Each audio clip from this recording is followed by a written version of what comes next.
welcome to Beyond the Ball. This week I'm joined by Conor. How's things? And I haven't seen you in a few weeks. You've been hiding on us, but we've brought you back out. You know, I have to get that little. I wait for it to fall down the charts, and then I come on and I throw it back. Right, we have a good bit to get through this week. We're going to be talking about the first thing we're going to jump into is our team of the year.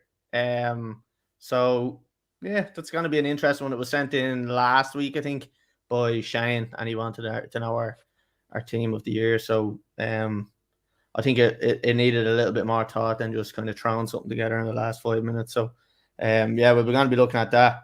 We have a couple of transfers that we'll talk about, just the likes of Coutinho and Trippier being two of obviously the biggest ones. We'll talk about a bit about them and what else we might see. We're going to look at the FA Cup draw as well, and then we're going to look at the games of the week. So there's two games in particular we're going to be looking at: Man City and Chelsea, and Spurs and Arsenal. So we're going to talk a little bit about them and how they're going to go, and then there's one or two little questions. Before we jump into anything, I suppose we'll announce the guests. I'm sure everybody has already seen it on Spotify or on Instagram and Twitter. So our guests are Conor. No, but over the next kind of couple of weeks, we have a couple of people lined up to come on. So starting with next week, we have former Celtic player Paul Byrne. So he is going to be jumping on with us next week for a chat. he played for Cashel Celtic in Crumlin. Yeah. Paul Byrne, and there's about 1 million of them, but it's not the one you're thinking of. So then the week after that, we have on Tuesday Larry Matney, who is a licensed coach, former A licensed coach, with the FAI, done a lot of kind of training and coaching and stuff like that. Did you ever get coached and ever do any coaches with him? I did a couple of coaching sessions with Larry, yeah. He was when he was at DLR Waves, the National League women's team. All right. So we have him coming on. He has a new book coming out as well, which I'm sure he's going to tell us all about. He done a little bit of coaching with the likes of Roy Keane and stuff like that. So I know he has a few funny stories about that. So we'll be getting Larry on Tuesday, not next week, the week after. And then usually that's going to be a special week, Conor, because never before have we done this. We're going to have two podcasts in 1 week. So we have Larry coming on Tuesday, and then on the Thursday, because this man, Shane McFall, was going over he signed for an American team. He's going out in February, so we then have to have him on the Thursday. So it's a special week that week. It's the first time. Do I get paid double time, or what's the story for that? I don't know. I'll have to see. You know, we'll have to put in. You might have to claim something off the goal or something. I don't know. Like claim something maybe. So we're going to be talking to Shane. Shane played in 5 different leagues, 5 different countries, 3 different continents. He's been all over the world. I've been talking to him a good bit today, just chatting a little bit about he's been playing in India and Finland and America, and again he's recently only after signing for an American team. So I'm really looking forward to chatting to him. He says he has a good few stories about Finland. When he was there, it was like minus 30 degrees. And then when he was playing in the summer in India, it was like plus 50 and 45 degrees. So, it'd be interesting to hear how that was. Then we're jumping on to, I think, is it the 1st of February, 1st or 2nd, whatever that Tuesday is. We have Gavin Houlihan, who plays for Hartlepool over in England, obviously. He'll be coming on to have a chat with us. I played with Gav at Cherry Orchard. Obviously, he done a little bit better than I did. He was a bit better than me, so he's gone places, and I'm sitting in my bedroom trying to interview him. You went places as well. You went to see. Yeah, went loads of places there. Went to McDonald's to get the old chin there. We'll have Gav on the next week. Then the week after that, we have nobody. And then the week after that, we have Jay Daly from the United Stand. Jay is a massive United head. The United Stand, for anyone that doesn't know, is a Manchester United podcast. They've got something like 1.2 million subscribers on their YouTube channel.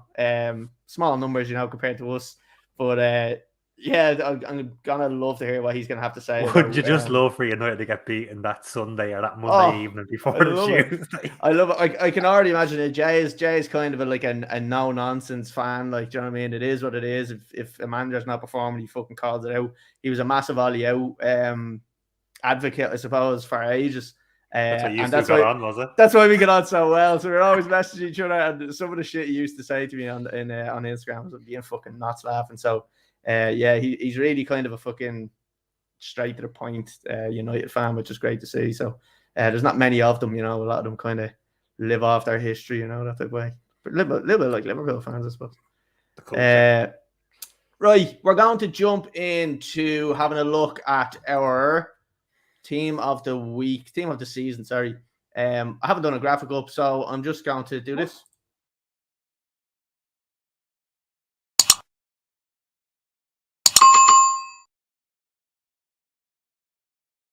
There you go. It's as simple as that. That's the most annoying sound ever. I know, yeah. It's horrible. Right, Connor, talk to me. I've got my team done out here. I would imagine we'll have a couple of the same players. So it has to be. We're going to start in goal. Who have you gone with?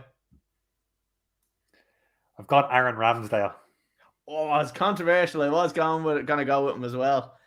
You've got Mendy. Go with him? So No, I don't. The reason Ramsdale stood out to me was because of how poor Arsenal started the season and where they got to at the moment. It's not all down to him, obviously, but 9 clean sheets in his 16 or 17 games that he's played for them is astonishing. And he's not been...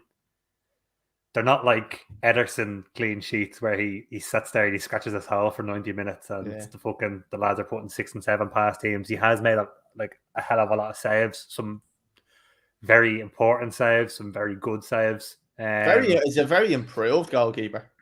Oh, massively. All he needed was that chance. I think he just needed to sit on the bench for a few weeks, a few months and bide his time. And look, he took the position. He's seen him. I don't know if you saw him against Forest. Leno played in goal and he was standing on the touchline berating Leno for some of his mistakes. Like, he just has that winner's mindset, whether he's playing or not. So that's good.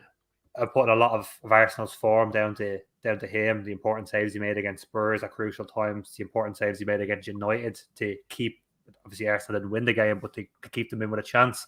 Yeah. And then obviously the big free kick save against Brighton, I think it was, that gave Arsenal 3 points. So yeah, so far this season, Ramsdale stepped up to it in those last few games. Nice one. Right. Do you want to know who I've gone with? I haven't gone with Mendy, right? So Shane, who is in the comment section there at the moment, wants us to read out his team. So we'll go through who he sent me his team. So which I think is a farce, by the way. And I'll tell you why I think that when I'm reading your team out. So I tried not to be biased because he did say try not to be biased. So fair enough. I went with Ederson, and I think it's probably standard enough. There's not many shocks there. He has the most clean sheets, 11 clean sheets this season. So yeah, I've gone with Ederson, fairly straightforward, I think, on that one. Let me just pull up Shane's team here. You're only getting this done now, Shane, because Paddy's not on. Paddy was due to come on, but unfortunately is sick. Got sick literally just before the podcast. He was in our little lobby and all, and then he legged it and got sick. So Shane, you can fill in for him. Right. So in goal, Shane has Martinez. What do you think of that one, Connor? It's not a bad show. I don't think he's performing the same way he did last season. No. But he's gone through 2 managers so far this season. Obviously less strength in the side than there was last season. A lot of injuries in the Villa side as well throughout the season. So maybe it's not down to him, but he's just not really standing out the same way. Very well against United. Obviously saved the penalty. Put Ronaldo off, got the win. But none of those kind of standout moments for me, really. Yeah, I agree. Again, like I said, most was kind of his reputation is off last season, but look, not hasn't done anything massively wrong this season. I don't think either. Right, we'll jump on to left back. So, who have you gone with left back? Left back, I've gone with. It was a toss up. This is one of the toss up ones, so I'm just going to go with. This is my most controversial. Okay, right. Okay, I'm going to go Cancelo. It was between Cancelo and Maxwell Cornet. at Burnley, purely for his goals and assists. He's got like 6 goals and 4 assists, I think, so far. Obviously not great going backwards, which is why I took him out. But going with Cancelo, he's played in midfield for most of the season. He's got, as you said, a hell of a lot of clean sheets. He's been far more consistent than he has been in previous seasons when we saw him. He was a little bit hot and cold. But he made left full of zone. He made right full of zone when Kyle Walker was out injured. He just which is why I put my right you full. You put my right full. You put a right full. But I'll tell you who I went with. Now, this is a controversial one. But he's been playing well this season. And now, although the team haven't been doing massively well, I've gone with Cucurella. I don't know if I'm saying that right, though. But Cucurella off Brighton. I think he's a smashing player. He looks way too good for that team, and I think if he plays, is he not left wing of a 3-5-2? No, I'm gonna call him a left back. I'm gonna call him a left back, a wing back. I'm gonna call him a wing back. Yes, a wing back will do. But yeah, I've gone with him. I thought that was probably one of the more controversial ones. But yeah, I'm kind of liking how you took to that. You didn't take too much offense to that one. As I said, I was thinking of Corday as well, and I was like, that's a fucking throw out there because Burnley have been struggling, but just for that kind of go forward. But no, I can see it. I suppose we're looking at it individually as well, like for individual positions, and I suppose you know what I mean. Like their team doesn't necessarily have to be top of the league for them to get into the team of the season, because you could have fucking the likes of Raheem Sterling, who was top of the league but hasn't really been performing that well. Maybe the last couple of games he's picked it up a bit, but for probably 80% of this season, he hasn't been great. So right back. So we obviously know I've gone with Cancelo. So I done the controversial one and went Cancelo over on the right hand side just because I wanted to fit Cucurella in. So who have you gone for right back? That looking back on it now, I probably would have put my 2 left fulls in and played Cancelo on the right. I went with Trent Alexander-Arnold purely for his go forward. Again, nothing for going backwards. He hasn't had a great season so far, but for me, there's been no real standout right fulls. Reece James, well, for me, probably would have been one, but he didn't play enough games. He's been in and out of the team, but like the last kind of 8 to 10 games, he's really been good. But before that, he wasn't even really playing. Yeah, Trent upped his game from the end of last season when he was struggling big time as well. He is better under pressure. He's kind of developed his end game again, which he kind of lost towards the end of last season as well. He's getting assists, he's getting crosses into the box. By saying that, looking back, I would have went Maxwell Cornet and Cancelo on the right. Yeah. So you're looking at Shane. So Shane went for Robertson left back. I'm not having that. I'm not having it. No. Okay. No, not either. He's gone Cancelo right back, which he's done the same as me, which is fair enough. Right, centre backs. Who have we got? I'll go with the one that you'll be happy to hear. I've gone with Rudiger. That's a given. Because he should be in everybody's team of the year. Purely because he's that consistent one of the back 2 or back 3. He's had loads of different partners between Christensen and Thiago Silva and whoever else came in there, but he's been the constant. And obviously how well Chelsea started the season. He's in there for that reason. The other one, this is one of my toss-ups as well.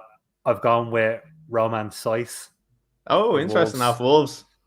They've conceded the second fewest goals all season.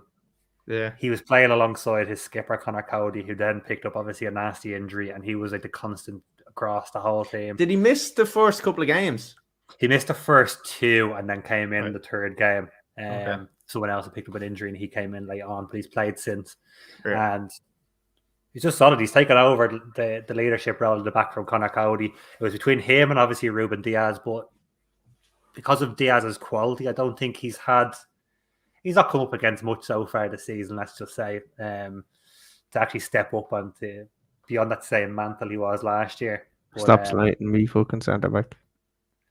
But yeah, that's why I went with Roman Saiss. Who did you go with? Look, Rudiger and Diaz. So, I know Diaz, it's probably a fairly obvious pick again because Man City, the defenders probably look better in the air because the game is played so high up the pitch, so he'd have very little to do. But when he has that little bit to do, he doesn't really do it wrong that often. I just think he's solid. I think him and Diaz together would be deadly. So, yeah, I can't see any reason not to put him in. What formation have you gone with? As a matter of fact, sorry, I just want to read out Shane's because Shane is sent me in. Shane went for Rudiger, which is fair enough, but he's also gone for Van Dijk. I just can't have it with Van Dijk. The start of the season, he was a little bit dodgy, made too many mistakes. I'm just not He having still it. doesn't look like the same kind of player he was before the injury. He didn't look the end of last season. He's still not looking at it now. I don't know if he's. Well, I can't say he's still not fully fit because that was This is over 9 months ago. You know. But yeah, no, I don't know if it's who's playing around him. Again, he's not had a constant partner. He had Joe Gomez, he had Matip, he had Kanate. He's not had that constant beside him. But I mean, for the flip side of it, neither has Ruben Diaz. He's played alongside. I don't know how many centre halves and Rudiger are the same. So no, I think if we're just going to look individual achievements or individual performances so far this season, I wouldn't have Van Dijk in it. Yeah, I'd agree. So what formation did you actually play, or did you actually plot here? Kind of a 4-3-3. Okay.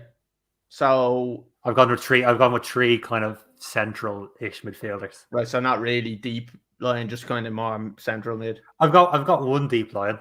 Right, give me your deep line. Give me my deep one. Give me that deep one. Rodri. Oh, hello. I think he's been fucking outstanding so far this season. He's like, I don't know if Guardiola has like conditioned him for this, but he's like taken up for me. It's like the Sergio Busquets. Yeah. Just to let Xavi and Iniesta do their bits in midfield. He just sits there like Busquets. Looks like he's doing nothing. Or like Yaya Toure maybe would have done with the deep line role. Looks like he's doing nothing, but does like all the fucking donkey work. Yeah. So yeah, I've been really impressed with Rodri this season. Interesting. I actually went with probably an obvious one, Declan Rice, because I think he's been quality this season. I've kind of gone with like a 4-2-3-1. No. Okay. 4-2-3-1. Yeah. Yeah. So who's your other deep? See, this is the thing. I didn't really want to do this, so I don't know. Like, because I've got two strikers that it's a toss up between. So I'm nearly now thinking, do I just go 4-1-3-2 and just leave? Just go 4-4-2, will you? No, just go 4-4-2. No. I'm going 4-1-3-2, right? So I had Gallagher in there off Palace. So I've taken him out. He's dropped. He's on the bench. Oh, gone. Cut him. So we're gonna move a little bit more forward now. So who are your other two midfielders? Conor Gallagher. Oh, hello. Makes him bounce back. Yeah, it's. I don't want to do the whole fucking thing of blowing up. Everyone's picked him in their team because he's English and he's young and he's fresh and he's hot. We don't give a bollocks about that. Yeah, no, we don't. But I mean, he's kind of. I'm not going to say he's done it himself, but he's kind of pulled Palace back into a little bit of form. He scored some very important goals, some very important tackles as well. Kind of doing that box to box role. Nothing more than that. He was not going to say the best of a bad bunch, but he was definitely one of the stronger midfielders so far this season. Yeah. And then the other player I have is my player of the season so far, Bernardo Silva. He's a fella who was on the chopping block. He was getting his contract terminated. He was being sold during the summer. He just said, you know what? He was 100% gone, wasn't he? He was gone. He was gone in August. Like he was out the door. He's back to Spain. And he's just come out. He's just come out since then, and between his whatever it is, 7 or 8 goals he scored, a few assists, and like a constant in that Pep Guardiola team. He's like one of those ones you can say, okay, well, Silva's going to play. And that's like, it's not an easy thing to do. And he is like Ruben Diaz in the fact that there's an important game. They're playing Chelsea the weekend. As long as he's fit, Bernardo Silva's playing. Yeah, exactly. Bernardo Silva, I do have him in my team as well. But I've played him out on the right because I've seen him drifting out right a lot. So I like to see him out there. So his right leg is shorter than his left. He just naturally makes his way over that way. So I've got with Bernardo Silva on the right hand side of my attacking midfield tree. Just there. One of those ones. Yeah. So I've gone with Bernardo Silva on the right. So he's going with the centre then. Go on, give me your number 10 or whatever you want to call it. I don't know if you're going to like this one.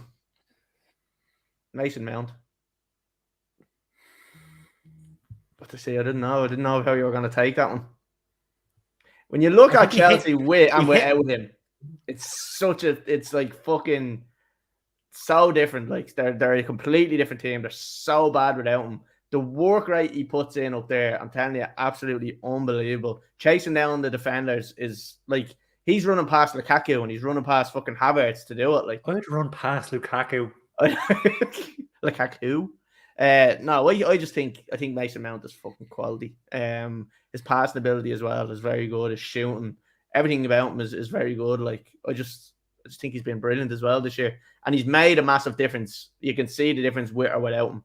So for me, that was kind of one of the main things. With or without him, there's a huge difference. Like, Where to your club though?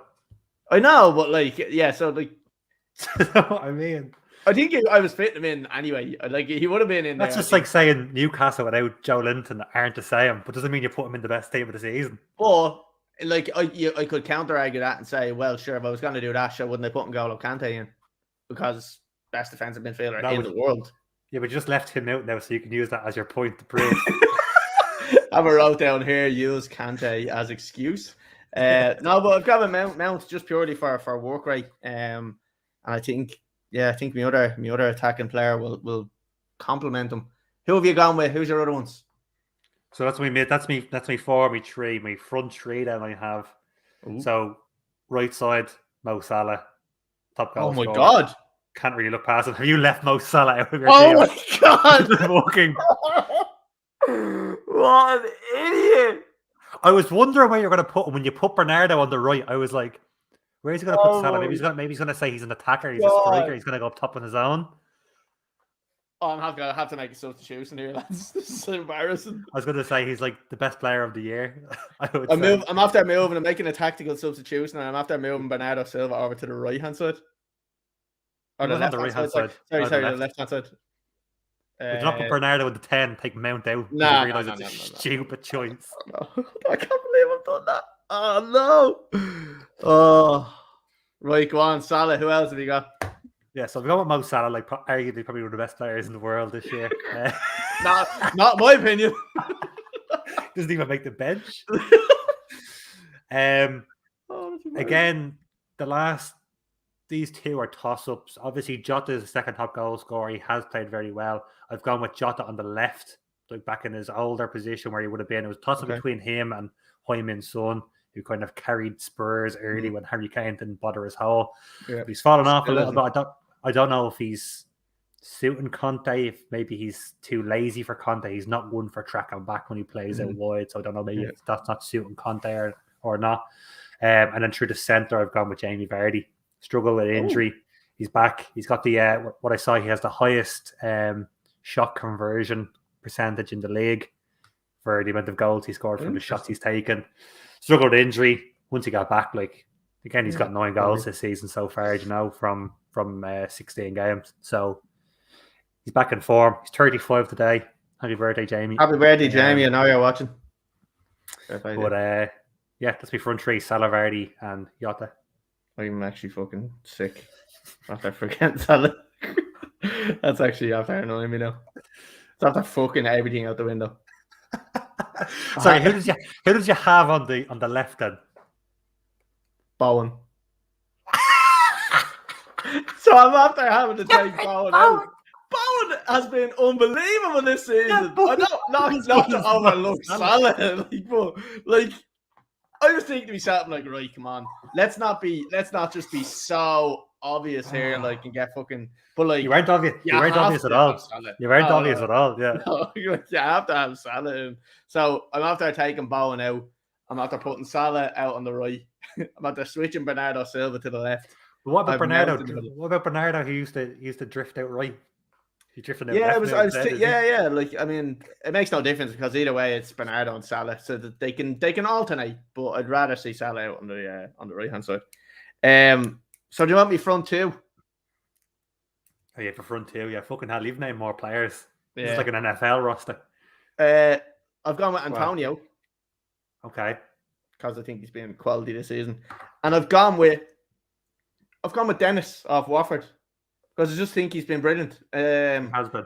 His goals have been deadly. His work rate has been really good, and I think he's a quality player. So, Yeah, I've gone with Dennis. I mean, I could have easily went with Lukaku, who's been world class up front there, but yeah, I've gone with Dennis. I think I'm happy with that team. Like a 4-1-3-2. I can't believe I left Salah out. That is that's unforgivable. Like I'm gonna go on record and say he's the best player in the world right now, and I've left him out of my team of the season for Jared Bowen. This is officially the end of the podcast. All them guests will be getting text messages today saying, "Look, we're calling it a day." We don't need it. They'll find out. They'll see this and be like, yeah, fuck that. Yeah. Right. So, massive boo with me. Sorry, we're gonna read out the rest of Shane's team because he did ask us to read it out. So he has read through the whole thing. Yeah, read through the whole thing. So Martinez in goal, Cancelo right full, Rudiger centre back with Vidic with Van Dijk. I'm having a mirror. Robertson left. So then he has Fabinho and Declan Rice. Not sure about Fabinho. Yeah. Not sure about Fabinho. He has Phil Foden sitting ahead of them, which is horseshit because he's only played 12 games. 12 games this season. So horseshit. And Water was the same. Water put him in his team. And was Foden not playing on the left all season though? The games he has played. He has been playing out wide a lot, yeah. So then again, he's got Antonio out on the left for some reason. He's got Salah on the right, and he's got Jota up through the centre. So Jota, as I said, Jota has been playing through the middle, and that's where I would have put him if I didn't want to get Vardy into the team, and if the left wing wasn't so poor so far this season. There was a toss between Jota and Son, so just to get him into the team, I put him on the left, put Vardy through the middle. But yeah, he's played up top most of it. I'm still good about that. Right, that's your team done. Right, we're moving on from that calamity. So we're gonna jump on to the FA Cup. We're gonna have a look at it here. So I have it up on my screen. So I'm just gonna share the screen just so we can see the actual draws. We're just gonna go through the actual draw itself and see if there's any decent enough games in it. There not really, is there? Like, there's nothing that you're looking at and going, "Oh, give us a bit of that." Nothing you're rubbing your hands over. Now, as I said, Arsenal Leicester would have been if Arsenal got the finger out and beat Forest, but yeah, fucking idiots. They actually, they didn't. Right, first game, Crystal Palace and Hartlepool United. So obviously we have Gavon in a week, so that's going to be what date is that? The first weekend in February. Those games are right. Well, we have Gavon the first week of February, so it's going to be the same week. So be interesting. First week before, literally before it. So we have him on, I think, the first, isn't it? So Gav's on the first, and then his next game is Crystal Palace. So that's going to be quality. We're going to fucking. Where's that game? Sorry, is that in Selhurst? It's in Selhurst. Yeah, it's in Selhurst. Nice. So so we'll be talking to Gav about that. Obviously, hopefully, fucking get some positivity from him, and we can give him some positivity. I wanted. We give him a celebration. I want him to square to Patrick Vieira in the tunnel. Pick on someone your own size. Picking on Gary Neville. But we have to give him a celebration. So if he scores, he has to do a celebration. Yeah, but what can it be? I'm not going to put loads of effort into a celebration. It's beyond the ball. No, we won't be doing that. Next one, he'll be scoring. That's good. Gav's good scorer. Gav scored a lot of goals this season. You better not get Conor Gallagher on. So next game is Bournemouth and Bournemouth. Bournemouth again, obviously a non-league team, so that's a big draw for them. Don't see them get through though. Huddersfield and Barnsley, two championship teams. Again, nothing to fucking write home about. Peterborough, QPR, same again. Cambridge United and Luton. League One against Championship. Again, nothing exciting there. Southampton and Coventry. Bullshit. Chelsea and Plymouth. That's Chelsea are going to hammer them and go 4-0. So, fair enough. It's a decent draw to get their day out and Stamford Bridge. But, like, if you're like a Plymouth there, or a Kidderminster, even looking down a little before that. Do you want, like, look at Kidderminster's draw there against West Ham? Like, do you want that type of draw, or are you saying to yourself, fuck it, give us Plymouth and try let us get into the last 16? No, but if they're looking at that, like, you get Plymouth, say, in your Kidderminster. You don't get through anyway, but you make fuck all money off of it. So you get West Ham at home and you have a chance. Like, that game will probably be on BBC because they're the ones that BBC go, that's a fucking great draw to go and put on television. Yeah. Like, the amount of money they'll make off of that, it's a big thing. They get to play against big players. I'm not even sharing the screen. Oh, are you supposed to be? Oh, yeah, sorry. Apologies to everybody watching. But yeah, like that, they're the ones that they look for. Like, I remember years ago when Havant and Waterlooville drew Liverpool, and Havant and Waterlooville were in fucking Conference South too, and the fucking celebrations when they got to go to Anfield, they get trounced like nothing. Like they're the thing that they obviously look for because it's the fucking big day out. They don't care about the result. They know they're not going to win. It's mad. Like I don't know. Like what do you really want as a player? What do you really want? Do you want your day out knowing you're going out of a cup, or do you want to try get an easier draw, get to the next stage, and then hope you get your day out? Well, I was in the FAI Senior Cup once, and we got drawn against CIE Ranch in the open draw, and I was raging that it wasn't fucking Rovers, Bows, anyone like that at Dublin Bus. Like I was snapping that it was another fucking non-league team. It's just not who you want to play. We got knocked out. They went on to play against UCD the next round, but we didn't. So don't take the chance of losing the next round. Just get the fucking big team as soon as you can. It was the same with us actually when we went to the Milk Cup. We had advanced through the fucking I don't know even what stage it was. I think it was like whatever it was. I think it was to get into the quarterfinals anyway. So we'd made the quarterfinals. But we were waiting on the draw, so we were saying, we'd love a decent draw. And we got drawn with Manchester United. And it was just like, it was unbelievable. But like, sorry, me Google Inside is talking again. It was unbelievable. I don't know, there's someone in the fucking bedroom talking to the Google. But no, we got drawn against Manchester United, but we knew well that like they were probably going to hammer us. But like, it was the big draw. It was shown on MUTV and all. Like, so. What did you want? Yeah, so they beat us 5-1 anyway. Great day though. You played at the half, were you? Yeah, it was. Mate, I made an unbelievable. I'm not even joking. The best goal and clearance of my life against Makeda. Unbelievable, Jeff. Should have made 5 other ones, though, shouldn't you?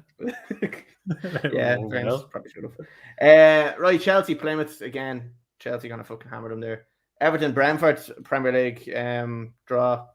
Don't know, like the way Everton are going, they'll probably get fucking knocked out of that as well. I think this is a cup. I think this is something that Everton need to go far in to save their season. To save Rafa. Well, that's what I mean, basically to save Rafa. I think they need to take the FA Cup as far as they can to keep him in a job. If they can have a bad league form but get to a cup final or get to a cup semi-final, he might survive. Just a quick name from Shane. Did you see the video of the manager of Kidderminster Harriets in the changing room after game? No. And Paddy Coleman, Chris Wood to Newcastle release cost 25 million. We were talking about that earlier on before we came on. Absolutely scandalous money for that. Transfer news is later, Paddy. That's later on. You have that coming up after the FA Cup.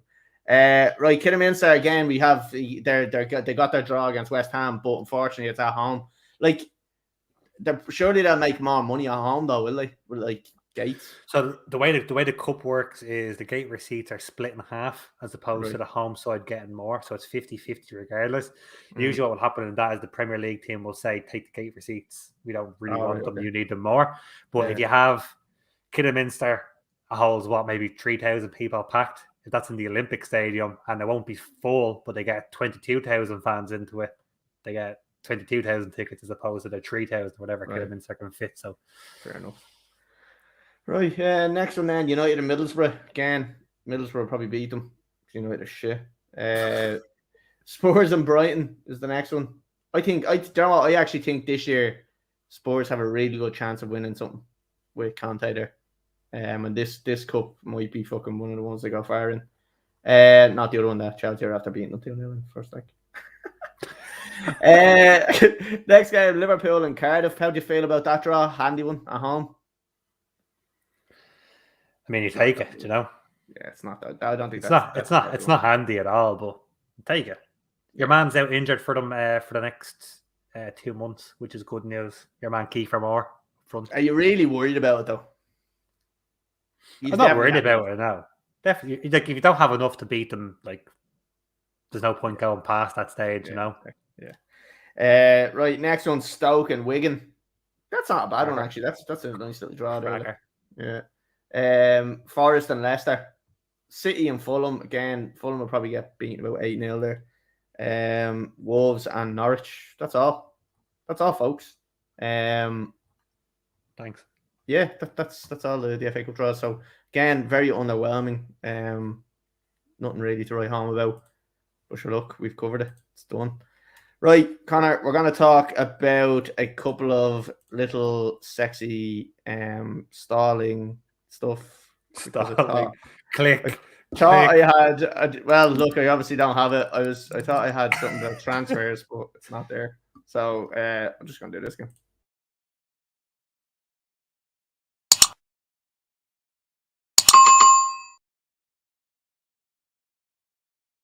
I fucking hate that noise. That noise is so annoying. So annoying. Right, we're looking at transfers. Connor, what have we got in the locker here? Coutinho, talk to me. How are you feeling about him coming back to reunite with Stevie G? I mean, he's not exactly been in flying form, and I presume that's the reason why he's gone to Village. You know, it's if it reignites his career, fair play to him, good move.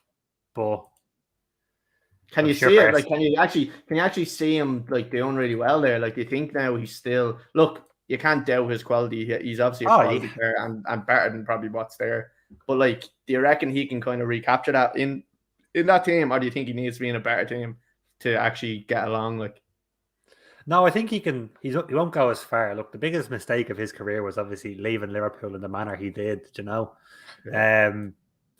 but he has quality undoubtedly. He never relied on his pace as such, so it should go into his early 30s. You know, he should still be able to do the pass and move. He was agile. He had a good balance. He could fucking hit the ball from outside the box. You know, yeah. He should bring it to Villa. Whether he stands out as much as he wants to slot back into a Barcelona team in the summer, probably not. But if he does enough to get a big money move or to get some kind of move to Spurs or Arsenal or the other clubs that were looking at him, well, then that's all he's probably looking for, you know. I hope it does well.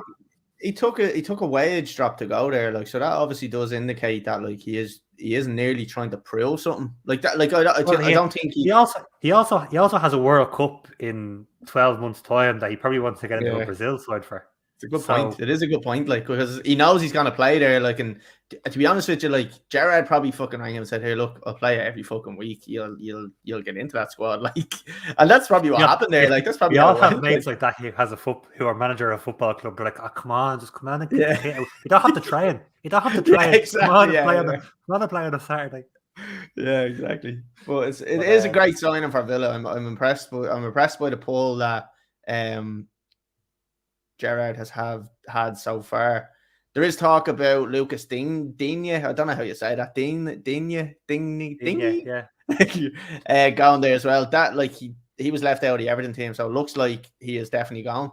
Well, he came to Rafa last week and said he wanted to leave. So yeah. So what I don't know about is Gerrard doing the dirty behind Rafa's back. That's a little bit of a payback, is it? Did he they were on good terms though, weren't they? Oh yeah, 100% they were on good terms. That's what I mean. Yeah. It's like they're lying in bed beside each other, but Gerrard's texting someone else, you know. So what do you think of Dean going to? I can't say that. Going to Village, you think he'd be a good signing for them? I think he would actually be a very good signing for them. Yeah, you look at Villa's full-backs, and they're obviously up in the air between target and cash and stuff. They're not exactly nailed down position. So if someone can go in there with a little bit of, what I think Villa are really missing is they're missing the leader. And if he can go in and do what he did at Villa, obviously he was, or at Everton, he was vice captain behind Seamus Coleman. He took over when Coleman was out injured for whatever that was, best part of 12 months. If he can go in and be that leader instead of the likes of Tyrell Mings, I think that'll do Villa well. Is he a world-class left full? No, not really. Would he do a job for someone like Villa? Probably. So I think that's all I can expect from him. I wouldn't be paying over the odds for him. Like, if it goes into what I've heard, like the 15, 16 million mark, you're looking and saying, is it really worth it for whatever he's hold on a second, too? We just I know the fucking transfer windows are gone mad, and we'll move on to the big New Zealander afterwards. But oh my god! So just the fucking what came in there just from Paddy Conor, my dad. Chris Wood to Newcastle, release cost 25 million. People like Newcastle are after paying 25 million for Chris Wood. Like, Fuck me. That is absolutely proven goal scorer. He's only 30. He's not old. He's younger than you, Collie. He is. Well, I'm 31 in April. Be interested to see who's what birthday is. 25 million though. Fucking hell, like. I mean, when you think about what you could have spent that on elsewhere, like obviously I know they spent nearly 30 million on Joe Linton as well. Which well, hold on, Joe Linton now, like he's not a bad player. I think he's been riddled with injuries and stuff like that. So the Brazilian Alan Shearer. It's like Christian Pulisic, it's the American LeBron James of football, isn't it? The LeBron James of football. Fucking outrageous. I think Joe Linton's a good player, but look, 25 million. They have Callum Wilson there. They've got St. Maximin there. Like, did they really need fuck Chris Wood? And he just gone a different in and out of the team though, and we know that. Like, are he just gone for a different? Are he just gone for a different fucking form of attack here? Like, are they gonna go more direct now that they have Chris Wood? Gonna have to, aren't they? I mean, I think they're looking at. Well, I don't know who's involved in this. Is this a person that Eddie Howe has said, you know who I want? That's who I want. And they've gone out and put money behind her. Or your man from Saudi Arabia has Googled Chris Wood's best goals and he's went, I'll buy him. Like, you know, like, I don't know. But obviously they create most of their stuff from wide. So it makes sense to have a big man in the middle. Say Maximan is creating stuff down one side and Almiron or whoever else they bring in on the right hand side is creating stuff down the other side. Yeah. It makes sense to have a big man, target man inside. So what are we making of Trippier signing for Newcastle? I think great signing for Newcastle. I don't know what he's thinking coming from fucking Atletico Madrid, like, and he was playing. He obviously hates it over there. That's the only thing I can see. If they're like, what are they? They're second in the league at the moment. I don't think they're even up that high now at the moment. It's the La Liga is all over the place this season. It's almost all over the place. All right. He must hate it over. He must hate it over there. But he must feel for it when he comes back in and his first game is against Cambridge and they kept beating him. Like, do you think he's thinking there? They're in 4th position. Do you think like he's thinking there now, like, what the fuck have I done? Like, or do you reckon he's saying, right, something to fucking, like, I can stand out in this team now? Now, see, what appears to me is that I reckon Diego Simeone doesn't like English people. Yeah. And I reckon, like, seriously, I reckon he was like fringed in regards to didn't get on with the management staff, didn't really get on with maybe the other players because he struggled with Spanish or whatever it was. And it's like, if I can put myself in the window in Newcastle, he only signed a 2-year deal with them, so it's not long term. Yeah. Do I get my big money move then somewhere else? Do I get my move to whoever it might be? Like the Spurs, to United, whoever is looking at him then afterwards. But just to get him back in the window, and I don't know if anyone else is looking at him with serious interest. And now obviously United had said they were looking at him, but whether they were looking at him said we'll pay you like 15 grand and not actually taking him seriously or not. But yeah, it's a great signing for Newcastle. I don't know about it for him. Like if they get relegated, what happens? Like that.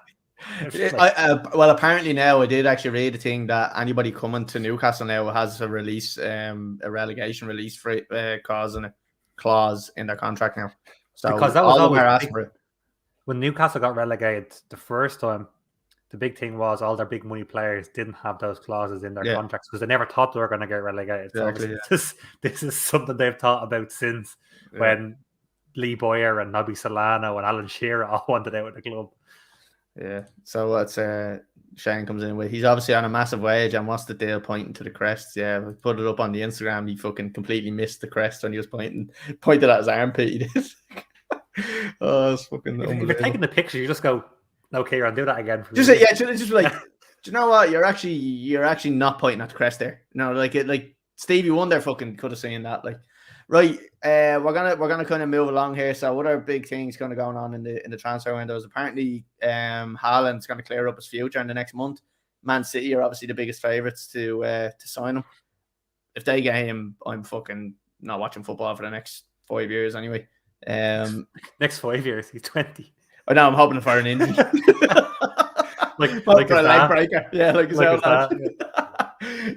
so yeah, look, there is a lot of other stuff that we could be looking at, but I want to move on because we're 45 minutes in. We still have a little bit to do. So, Connor, I'm gonna just jump off the whatever we were talking about there, the transfers, and we're going to just look at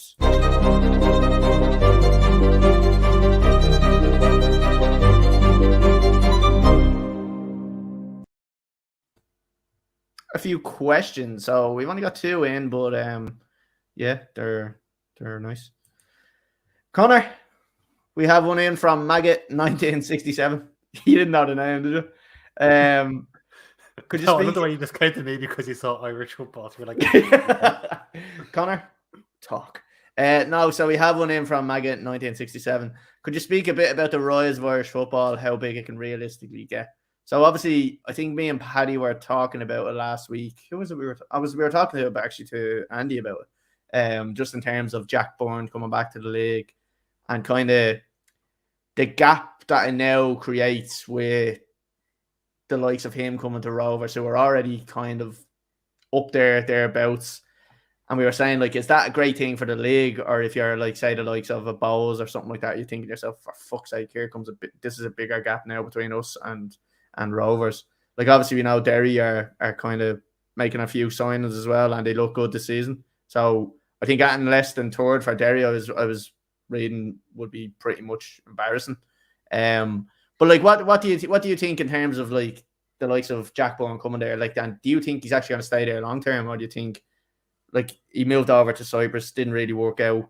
Now it's handy for him to come back, play in the league for another year or two, get into the Irish team, and then make that move back across to England? Or do you think he's going to stick it out at in the Irish league and kind of make a name for himself in there as well? Like, I don't think anyone chooses to stay in the Irish league if they don't have to. Do you know? Like, if they get, like, I'm not saying that in regard to the bad way. You can stay in the League of Ireland and become a League of Ireland legend. But if you get a Premier League or a Championship move, the money behind it just speaks for itself. You can set yourself and your family up for life, you know? Yeah. So, do I think Jack Byrne will stay in the League of Ireland? I think he will. I don't think a lot of English clubs will take a chance on the injuries that he's been through. Yeah. In regards to, is it worth their money basically investing in a fella who's only proven himself in one country? Obviously, he was hard done by when he went to Cyprus. McCarthy was sacked. Yeah, sacked. Yeah. You brought him over, and then Jack broke his leg. Yeah. And it obviously wasn't a good time for him, and it wasn't going to work out. Him and Mick went over, obviously, with ambitions of playing in Europe, and that was trying to be their way in. Kind of like what happened with Killian Sheridan over there at like Apoel Nicosia. He managed to get himself into Europe. He was, I think it was 4 or 5 years ago, he was the 4th top goal scorer in the Champions League. I think he was up there like Ronaldo, Messi, Lewandowski, Killian Sheridan. You know, that's what you want. Like, was only after 2 games now, but still. No, that was after the group stages. He scored 6 or 7 goals. I think they were off in the penalty spot there, and they were all like they were 6-0 down in all the games. But like, I think that's where the ambition was, and obviously didn't work out. But yeah, I can see him being a long stay.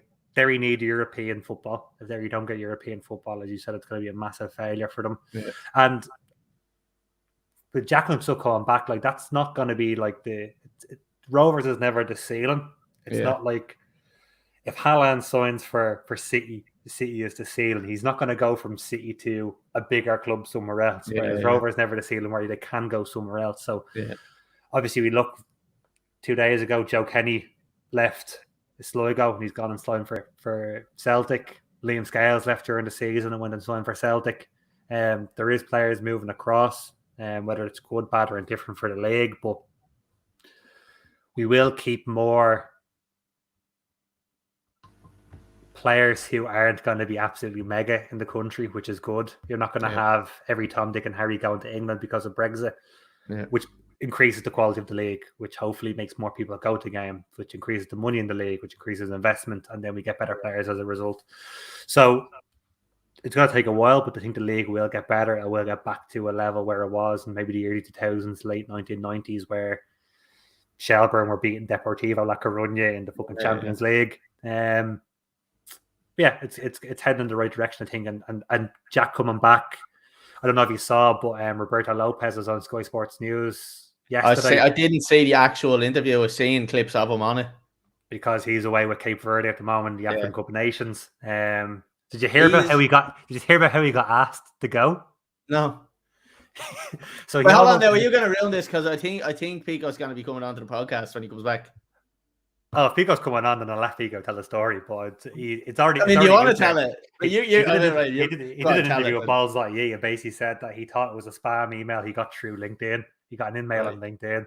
He thought someone was taking the piss out of him, but it was actually the manager for fucking Cape Verde telling him he's in the squad for the African Cup of Nations. That's mental. So he almost missed it, like thinking it was just fucking junk mail. Oh my god, that's hilarious. But yeah, he was on Sky doing an interview about it. Obviously, as like one of the very few English-speaking players. Yeah. But like stuff like that is great for the league. If you can go far in Europe, that's the main thing. If Rovers can get through some qualifiers for the Champions League, happy days. But it's all good, regardless of who comes back in. Yeah, it's good. It is nice to see, like we were saying. I think Paddy obviously getting the season ticket, and I think Rovers made their season tickets a bit more available, kind of financially. I think they're a lot more cheaper than they usually have been, which is good to see. It's going to attract more crowds. Like the only thing that lets the leagues down is just the standard of some of the stadiums, isn't it? Like really, like when we went to Daily Mount with to watch Chelsea and Bowes. Like it's not a massive stadium. It's quite tight, isn't it? Like underneath, like do you know what I mean? It's tight. It's tight now because it's down to 2 stands because the other 2 are condemned. Yeah. But again, that's up for redevelopment, so that is going to get redeveloped in the next few years. That's just a thing that I think is a big downfall for the Irish League. It's just the standard of the stadiums. I think if they can just upgrade the stadiums starting off, I know it's going to be it's obviously a massive financial thing, but if they can just get a bit of work done on the stadiums and just up it a little bit, I think that would be a massive thing, because some people don't want to bring their kids to that type of stadium. Whereas if like you wouldn't have a problem bringing your kid to like the Rover Stadium or that, because it's a little bit better. Like, do you know what I mean? It's not Wembley, but it's enough. It's clean. It's new. It's nice. I remember being in Daly Park training. We were doing like stair runs and stuff pre-season, and there's a fella in with a pellet gun, like an actual like air rifle, and he was shooting birds out of the eaves that were going to. You were going to say he's shooting ewes. He might as well have been, but he would come in to shoot birds out of the eaves he would nested, so they would stop shitting on people during the games. Oh my god, that's outrageous! And there we have it. There's my point right there. Yeah. Right, we'll move off that one. That was a good question. Thanks for that one. Next one is Van Schmalia. I don't know if that's supposed to be something dirty or Vashmala. Okay. Who's better, Kane or Lukaku? Conor, while we're on this, I want to just get your opinion on what Lukaku done to Chelsea.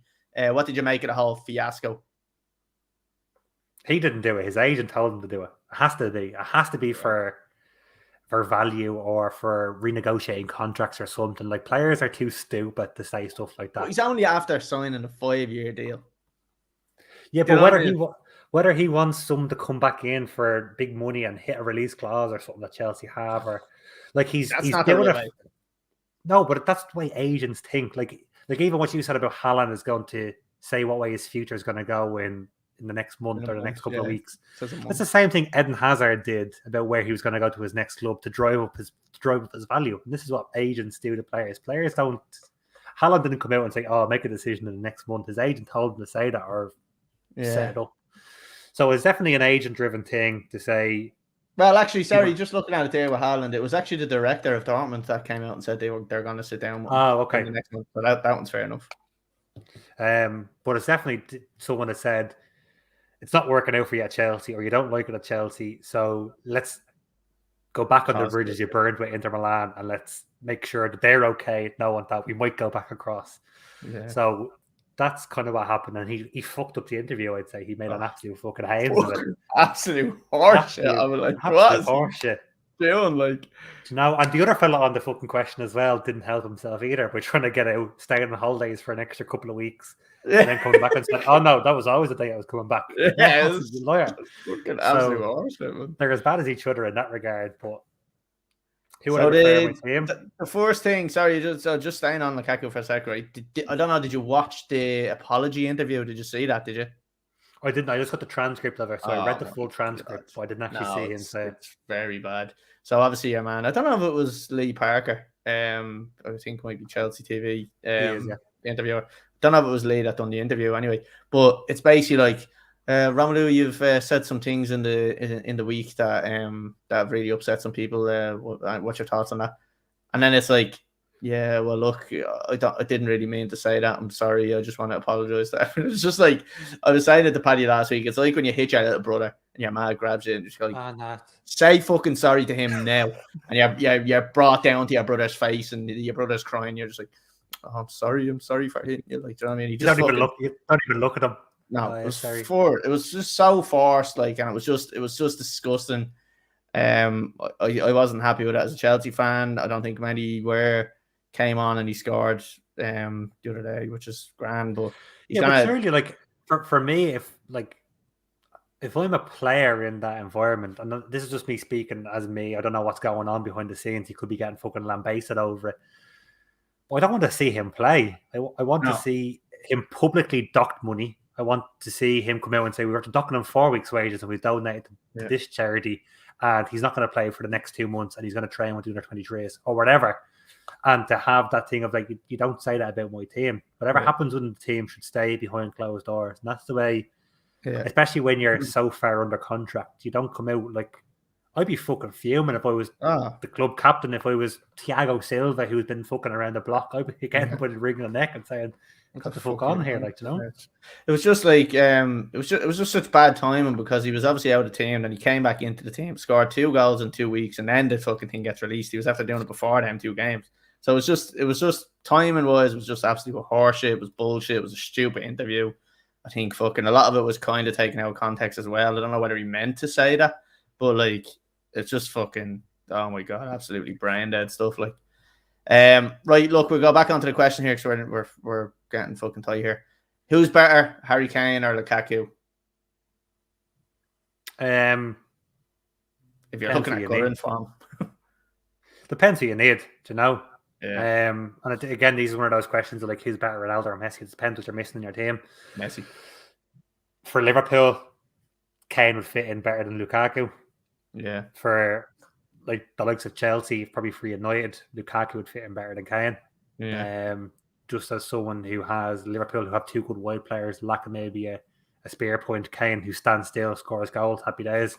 Lukaku is a bit more of a workhorse, and he'll beat players, out-muscle players, but probably less of a goal scorer and that than the likes of Kane. He's not doesn't find himself in the right position as often than someone like Lukaku. He's getting better a lot more, doesn't he? Yeah, exactly. Well, Kane doesn't do a lot of running, but he just seems to always find himself in the right position to have the ball in from 7 yards, 8 yards, get in on 1-on-1 with a goalkeeper. So it really depends. I'd rather have Kane on my side, but depends on what a team needs, really. Yeah. No, look, it is one of them, like a similar thing to Messi and Ronaldo, like just 2 players. They're both narky bastards anyway, so you're not going to get better attitude out of one or the other. They're both pricks. The only thing about like Kane is all about himself, like, do you know what I mean? And you can see it this season, even like he's fucking. I don't think he wants to be there, but I honestly don't think he's going to get that fucking multi-million-dollar move that he wants. Yeah. I don't think he's good enough. I don't think his form hasn't carried him into it now this season. Like, who's better? Don't know really, to be honest with you. Neither of them are better. Like, they're both equally shit. Like, that's why I would describe them. Right, we're gonna move off that one, because we're just gonna talk really quickly. We're doing this new thing now where we're talking only about 1 or 2 games for the week. So we are going into the games of the week.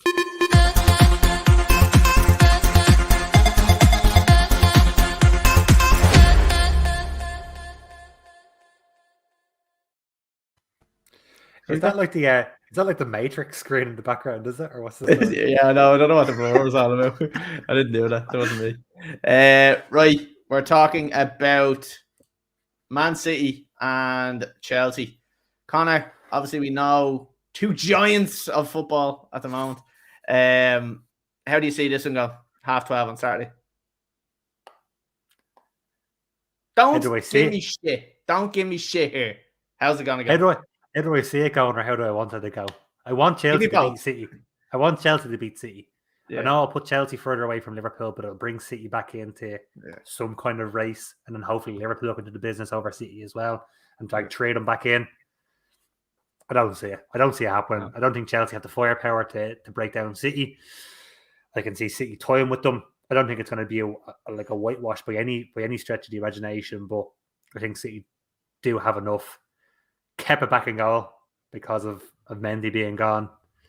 City basically at full complement because they don't have Mahrez has gone to the African Cup of Nations, but I mean they could put Sterling on one side and they could put Sterling on the right instead. They have Phil Foden on the left.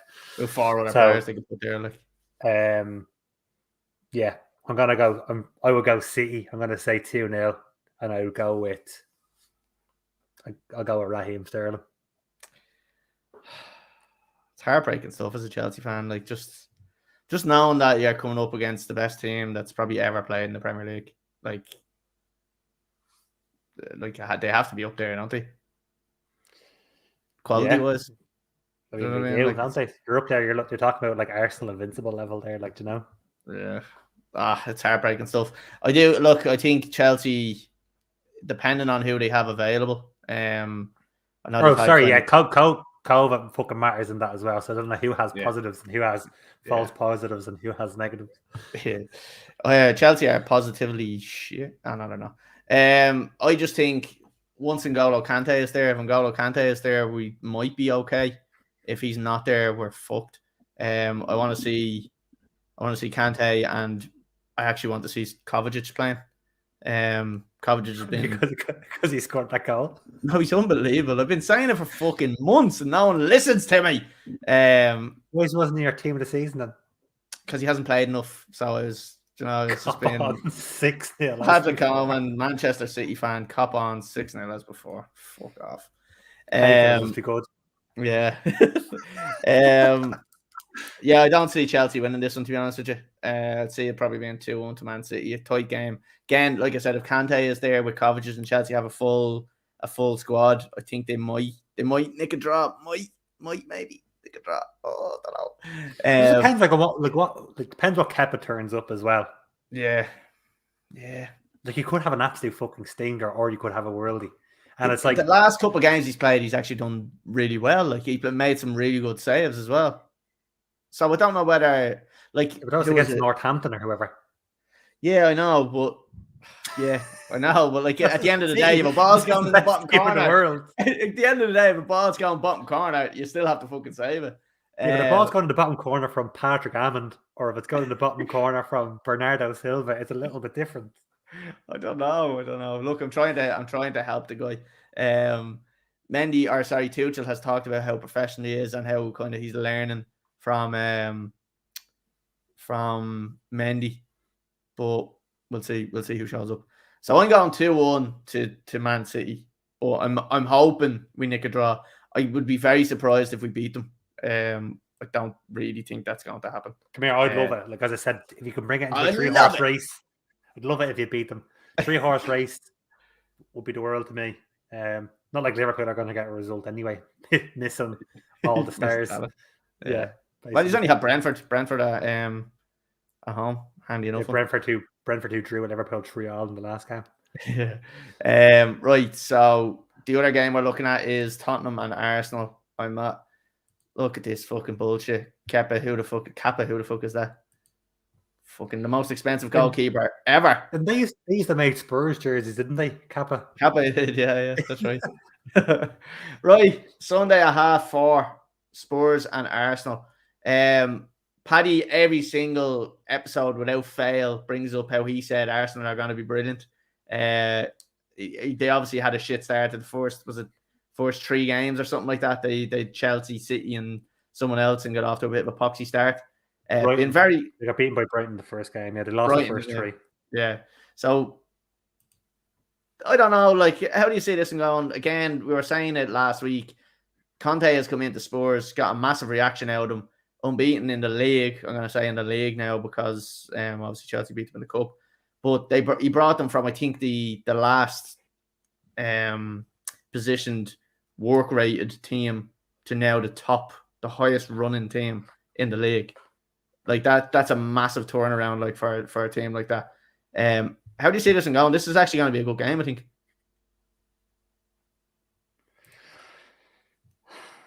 I think Arsenal are going to spank them. Think so? Yeah, I do. Like, I mean, you look at Arsenal, they've got like, was it 6 of the last 7 games they've won, and the game that they lost was against City. And if they didn't have some fucking idiots playing for them, they probably would have beaten City, or maybe at least got a draw out of them, you know? If Ting didn't dig up the penalty spot and then 2 minutes later kick someone, you know? Like if Granit Xhaka wasn't Granit Xhaka, they would have got something out of it, I think. Xhaka's a fucking idiot. Like, they dig up the penalty spot, and your man puts a penalty in the corner and then gets a yellow card for it. Like, what's digging up the penalty spot going to do? That's absolute nonsense. All your man does is stamp it back down and put the ball in the spot, the ball in the corner. Oh, that's ridiculous. Anyway, I think he's got them conditioned, and again, it depends on like what teams can play, because it's difficult to see now if Arsenal go and they're riddled with shit by the weekend, or Spurs vice versa. I don't know what's going to happen, but as things stand, I'd back Arsenal. They seem to have the winning formula at the moment. I don't know how. I don't rate the players individually, but like he's obviously getting the most out. Well, like if you're to go like compare position to position just based off your own opinion of like Tomakatsu, Martinelli on the left compared to Heung-min Son, Lacazette up front compared to Harry Kane, like you'd very rarely pick an Arsenal player out. Maybe Thomas Partey in midfield you'd pick out because he's been standing out so far. He's not even that being that good. Martin Odegaard has been pretty standout. Bukayo Saka has been. Smith Rowe isn't getting a game. He hasn't played in the last 4. Yeah, but he's come on in like the last 4 games. Like I think the last game he came on in like the 85th minute and scored a goal. I know they were winning like 3-1 anyway, I think it was, but he scored like 2 goals in the last like 3 or 4 games. Sorry, I know that's happening fancy. That wasn't Xhaka that got sent off. That was Gabriel, wasn't it? Oh, Gabriel, yeah. It was Gabriel. Yeah. We just presumed it was Xhaka because he's a fucking Egypt. But did Xhaka give away the penalty? I think Xhaka gave away the penalty. He didn't dig up the spot. Yeah, no, that was Gabriel. But yeah, I'm gonna back Arsenal. I'm gonna say 3-1 Arsenal, and I'm going to go with Bukayo Saka to score. Interesting. Yeah, I think you've gone for goals in this, and I think there's going to be goals in this as well. I have to admit, I do like Arteta's tactical ability. I think like I hate him. He's a prick. He's an arrogant prick, and I fucking hate the sight of him. But he's after learning his trade from Pep Guardiola. It was obviously one of the best managers in the world. So you can't deny that he probably does have a little bit of knowledge there. As much as I hate to say it, because I actually cannot stand the chap. But Antonio Conte, for me, one of my favourite managers that Chelsea ever had. Love the passion. I love everything about him. I love that he, like, when the crowd is quiet, he fucking tries to get them going and all. I love all that shit. Like, he doesn't beat around the bush. You see him screaming at the players when he wants more from the player. Brilliant. He's a brilliant manager. And I really think Manchester United missed a trick with him by not getting him. Because I think Ralph, the culture. He wants a culture there. Don't we all? Forrest hamstring with lights. That's unreal. That was unreal. I put that in the groups. That's the fucking funniest video ever. Like, so yeah, I think there's gonna be goals in this one, but I think it's gonna be a stalemate. I think it's gonna be 2-2. I think Son is gonna score, and I think Lacazette is probably gonna score as well. So yeah, that's pretty much it. Connor, we're 1 hour and 9 minutes in, and we're going to pretty much wrap it up and call it a day. Thanks everyone who sent in questions and stuff like that. If you are watching or listening on YouTube, Facebook, Spotify, wherever you are, make sure you subscribe, make sure you follow, hit the little bell icon, all them type of stuff, because we've loads of shit. Touch Collie's little bell. Touch the bell. So like we said, we do have a load of guests coming on. We've Paul Byrne, Larry Matney, Shane McFall, Gavin Houlihan, and Jay Daly. So we've got loads of guests kind of lined up. We're hoping that as we kind of knock one of the weeks out, we'll have another one to add on. Paddy, I think, has 3 guests lined up that we can add on to that. I'm hoping to get some massive names, hopefully, in the next kind of month or 2 as well. Some massive names. Stelios Giannakopoulos. Yeah, it's a big really name. long name. Cost you a fortune to get that on your back. Hesseling. Usually it would cost an absolute bomb to get that done in lifestyle sports. Used to JJB. pay by the letter. Yeah. I know, yeah. Right, Connor, nice for coming on this week, right? Yeah, nice one, pal. We will be back the same time next week, 8:30 on Tuesday, with 2 podcasts. No, 1 week. That's this next one. We're going to start that again because this isn't live. We'll be back at the same time next week on YouTube, Facebook, Twitter. We'll talk to everybody then.